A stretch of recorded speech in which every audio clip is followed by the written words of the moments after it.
2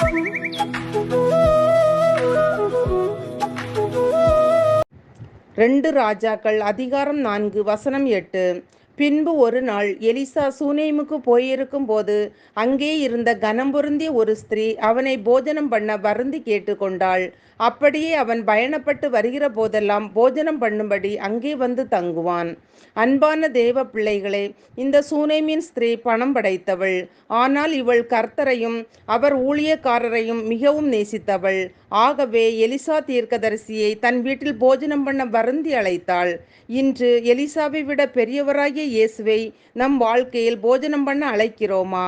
இதோ வாசற்படியில் நின்று நம் இதய கதவை அவர் தட்டுகிறார். ஒருவன் என் சத்தத்தை கேட்டு கதவை திறந்தால் நான் அவனிடத்தில் பிரவேசித்து அவனோடு போஜனம் பண்ணுவேன், அவனும் என்னோடு போஜனம் பண்ணுவான் என்று வெளிப்படுத்தல் 3:20 இயேசு சொல்லுகிறார். போஜனம் பண்ணுவது என்பது நாம் அவரோடுள்ள அன்பின் உறவை குறிக்கிறது.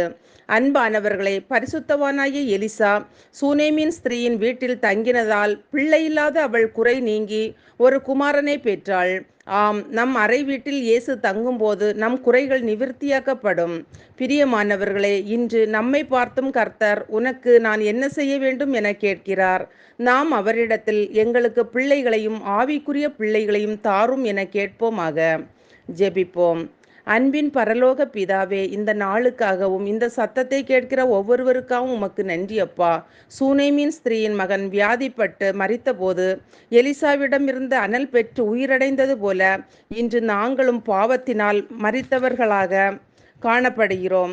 நாங்களும் சூனேமியாளைப் போல விசுவாசத்தோடு உம் பிரசன்னத்தை நாடவும் பரிசுத்த ஆவியானவரால் நாங்கள் அனல் பெற்று உயிரடையவும் ஜெபிக்கிறோம். இயேசுவின் நாமத்தில் பிதாவே, ஆமென். நான் வளர்ந்திடவே உம் அனுக்கிரகம் தரவே